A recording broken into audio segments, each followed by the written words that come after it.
On February 3rd, 2026, two prices for the same metal told two completely different stories. $85 an ounce, $57, $28 per ounce, and it widened fast. Not months, not weeks. The kind of gap traders usually expect to be measured in cents, maybe a dollar in extreme moments, suddenly looked like a separate currency. They said this could never happen in a modern, connected market. They said arbitrage closes gaps. They said shipping, financing, and hedging turned geography into a rounding error. Yet here it was, East pricing silver as if it were scarce, and West pricing it as if supply were abundant. And the unsettling part is not that the public noticed it. The unsettling part is that institutions reacted before most people even saw it. Because when a market dislocation shows up on the tape, the quiet machinery behind the tape starts moving immediately. Margins, limits, settlement rules, inventory decisions, procurement contracts, and the behavior of the biggest liquidity providers. Here is where it gets interesting. But the real story is a split between two systems of price discovery, and what that split reveals about stress, trust, and deliverability. Welcome to Channel Name. This is the place where we decode what matters before it becomes a talking point. We do it by following exchange notices and the market's contradictions. If you like analysis that feels like listening to that elder who has seen this play out before, you're in the right room. And tell me in the comments where you're watching from, because the geography of this story turns out to matter more than most people think. So what actually happened? The first clue is the speed of the move that came before the split became obvious. $50 an ounce around January 26. Then, in the space of days, it violently reversed, sliding into the high 70s by January 30th, with intraday air pockets that felt like the floor disappeared. That kind of whiplash does something very specific to a leveraged market. It forces the system to reprice risk, not just price. When volatility goes vertical, the people who clear the trades do not debate narratives. They change requirements. And that is exactly what happened. The CME group changed margin setting methodology for precious metals in mid-January, shifting to a percentage of contract value approach. Then, as the market continued to convulse, margins were raised again with reports describing silver. Futures margins moving toward an 11% of notional framework for some profiles, and higher for heightened risk profiles as volatility stayed elevated. This matters because a margin framework is the market's thermostat. It determines who can stay in the room when the air gets thin. Raise margins, and you force either more cash into the system or less exposure in the system. Either way, you change behavior. Now add the second clue. Shanghai's own risk controls lit up. On February 2nd, 2026, the Shanghai Gold Exchange issued an announcement stating that if a limit-locked market occurred in its ADG T+D deferred silver contract that day, the margin rate would be adjusted from 20% to 26% from day-end settlement, and the price limit would be adjusted from 19% to 25%, starting the next trading day. That is not background noise. That is the exchange telling you it is preparing for outsized moves inside its own clearing system. And then you see the split. $57, $28, put it in contract terms. A standard 5,000 ounce COMEX size contract makes that difference worth about $400. If you're running 10 contracts, that is a $500,000 swing between venues. If you're running a book across multiple expiries and multiple exchanges, it is the kind of basis move that can erase months of low-risk returns in one afternoon. In normal times, spreads exist for sensible reasons. Different taxes, different delivery points, different liquidity profiles, different trading hours, different local financing costs. But normal spreads behave like rubber bands. They stretch, then snap back as capital moves to capture the gap. When the band keeps stretching, it usually means something is preventing the snap. This is the part no one is discussing. When exchanges raise margin requirements and widen limits, they are not predicting direction. They are admitting that the distribution of outcomes just got fatter tails. To understand that, you have to stop thinking of silver as a number and start thinking of it as a chain. At one end is paper, claims, contracts, hedges, and the convenience of clicking a button. At the other end is metal, bars, vaults, assay, logistics, working capital, and the industrial need to secure material without interruptions. Most days, the paper end and the metal end stay connected. In stress, the chain tightens. Weak links show up, and that brings us to the hidden pattern. In 1980, silver experienced a dramatic surge driven by concentrated demand, thin liquidity, and leverage. The outcome was a system response. Exchange rule changes, higher margins, forced deleveraging, and a violent repricing of what could be held versus what could be financed. The lesson was not about one episode. The lesson was that when silver becomes a reflexive trade, the exchanges defend the clearing system first. In 2011, silver ran hard again. The move was fast, sentiment was euphoric, and then the machinery tightened. Margins rose in quick succession, volatility spiked, and positions that looked safe at one price became unfinanceable at the next. The result was a sharp reversal that had less to do with a sudden change in the world's need for silver and more to do with a sudden change in the world's willingness to extend leverage against it. In 2020, during the pandemic shock, the dislocation theme returned in a different form. Metals markets saw disruptions between paper pricing and physical availability. Refining and transport bottlenecks created gaps between what a screen said and what it cost to actually secure a bar in the right place. The lesson was that global price is a concept, but settlement and logistics are realities. When the system is stressed, reality asserts itself. Now look at 2026. The pattern is familiar. Step 1. Price accelerates and volatility spikes. Step 2. Leverage builds because recent gains feel safe. Step 3. A catalyst shifts expectations and the market gaps. Step 4. Exchanges and clearinghouses raise margin requirements and adjust limits. Step 5. Forced selling hits the most leveraged positions first. Step 6. Liquidity providers widen spreads and reduce size. Step 7. Regional prices decouple because the cost of moving risk in metal rises faster than most models assume. Step 8. The market finds a new equilibrium, sometimes through a smooth compression, sometimes through a series of violent tests. That is why the COMEX versus Shanghai split matters. It is not a trivia fact. It is a symptom.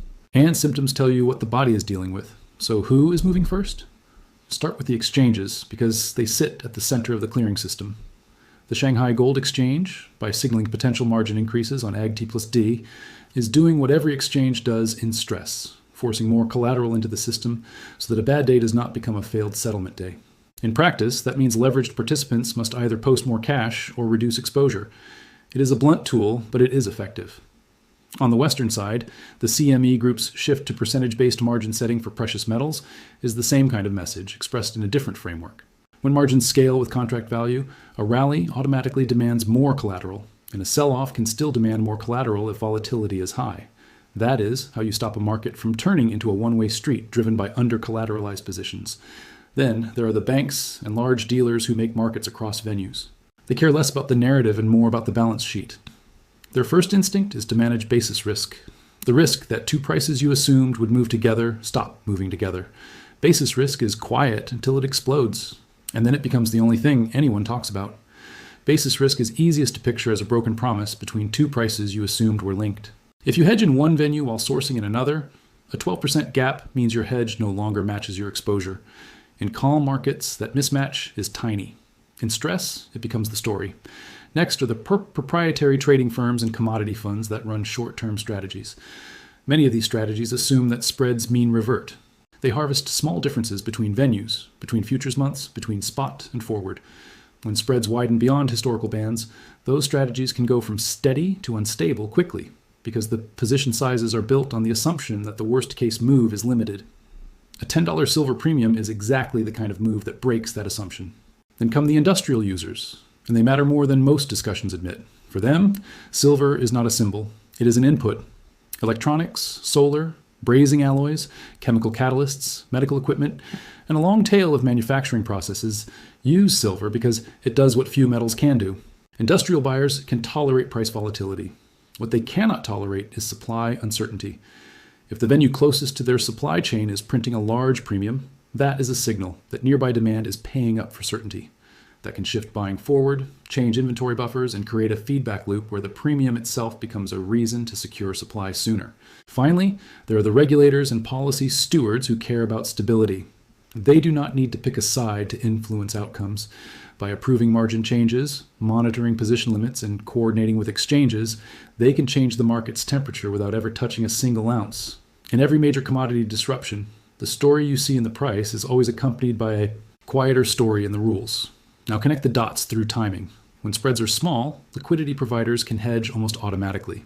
When spreads expand rapidly, hedging becomes a decision. Do you hedge here or there? Do you warehouse risk or pass it on? Do you demand more collateral from clients? Do you reduce quoted size?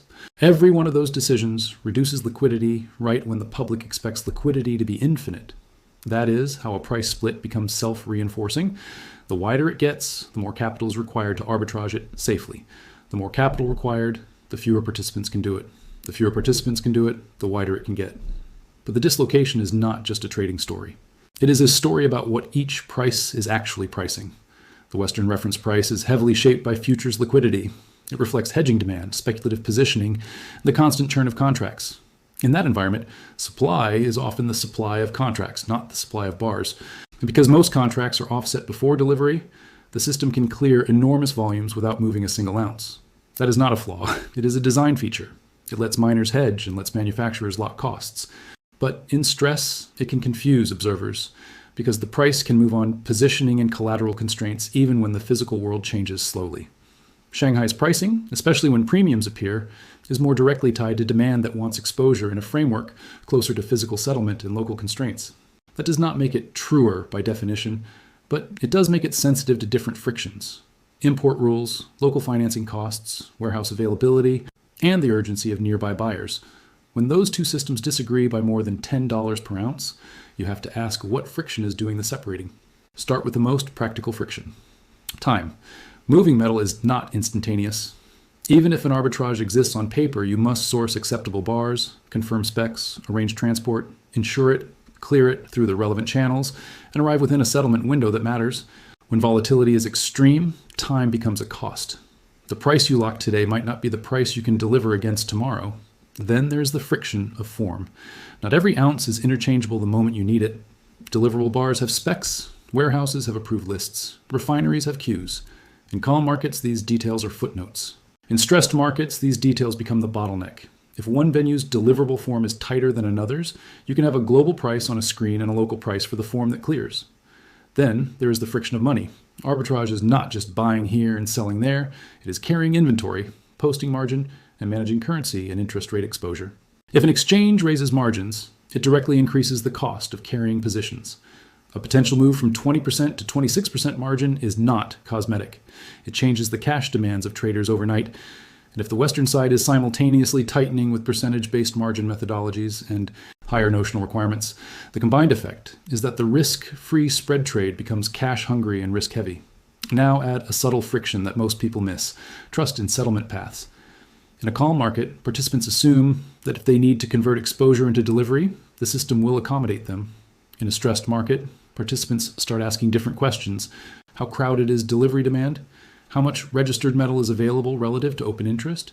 How quickly can eligible stocks become registered? Who holds the warrants? How sensitive are holders to price versus liquidity? These questions do not need dramatic answers to matter. The act of asking them changes behavior because it changes how participants value certainty. Here is the simplest way to understand why the gap cannot persist forever. If Shanghai stays $10 above Western pricing, that is a profit signal. It invites flows. But if flows do not come, it means the profit signal is being neutralized by frictions and risks. Those frictions can ease or the price can adjust until the profit signal matches the true cost of closing it. That is how markets heal. They either unblock the path or they raise the price to compensate for the blockage. Now let's talk about the mechanism that turns volatility into forced repositioning, because this is where the story stops being abstract. In metals, the fire alarm is volatility plus leverage. When silver ran to the 115 area and then dropped violently, it did not just change P&L, it changed collateral, it forced margin calls. If you are long, your equity shrinks as price falls, but your margin requirement can rise at the same time because volatility is higher. That is a double squeeze. You need more cash at the exact moment you have less cash. If you cannot post, you sell. Not because you want to, because the rules say you must, and forced selling has a signature. It hits during the most liquid hours. It ignores fair value, it comes in waves, and it tends to amplify the very volatility that triggered it. On the short side, the squeeze can happen differently. If price spikes and margins rise, shorts must post more cash too. If they cannot, they cover into a rising market, pushing price higher. That is why exchange margin policies can feel like they cause moves. They do not pick direction, but they can accelerate whichever side is overlevered. Now, zoom back to the spread. If the West is dominated by fast paper unwinds, price can overshoot to the downside during liquidation. Meanwhile, if the East has buyers who must secure material or who trade in a framework with different constraints, their price may not fall as far, or may rebound faster, or may be supported by local demand. The result is a premium, not because one side is right and one side is wrong, but because they are clearing different imbalances. This is why the Shanghai Gold Exchange's language about limit-locked conditions matters. That is not a mood. That is a mechanical event. And when that occurs, the exchange must decide whether to expand the boundary and require more collateral. The proposed shift from a 19% limit to 25% is a meaningful widening of the allowed daily range. It is an admission that what was once extreme is now within the set of plausible outcomes. Now, what does history suggest tends to follow after you see this combination of factors: extreme volatility, margin changes, and regional price dislocations. Historically, there are a few scenarios.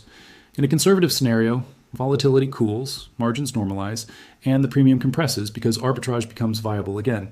The spread narrows not through drama, but through routine flows. Inventory moves, financing stabilizes, and liquidity providers return.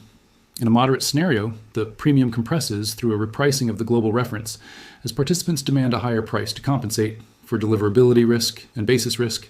In plain language, the paper price rises or becomes less willing to print extreme discounts because the market learns that physical linked pricing is not going away. In a more aggressive scenario, stress persists and the market experiences episodic dislocations, sudden gaps, limit moves, abrupt margin increases, and sharp reversals until positioning is cleared.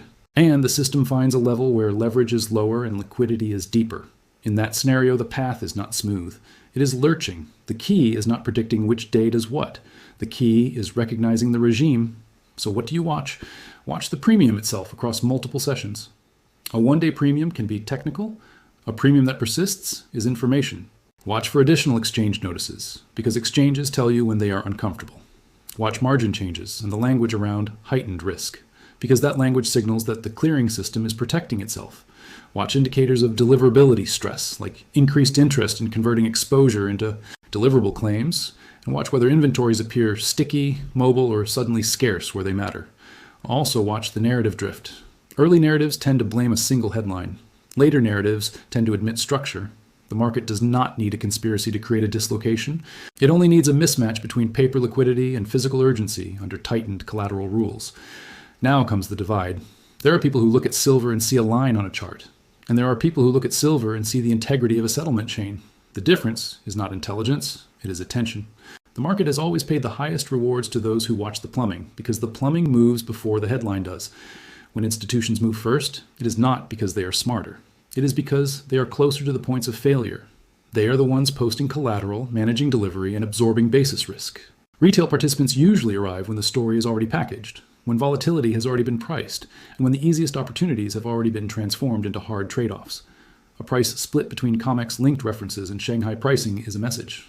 And whenever that connection is stressed, the next moves are about restoring confidence, restoring flow, or repricing the underlying risk so that the system can clear. If you understand that, the news becomes easier to interpret. A margin change is not a footnote. A premium is not a curiosity. A volatility warning is not public relations. They are signals from the control room. This is Channel Name, where we decode what matters before it is headlines. If this connected dots you hadn't seen, you know what to do. Because the question is not whether markets eventually compress a dislocation. The question is whether you recognize the dislocation early enough to understand what the system is really telling you when it does.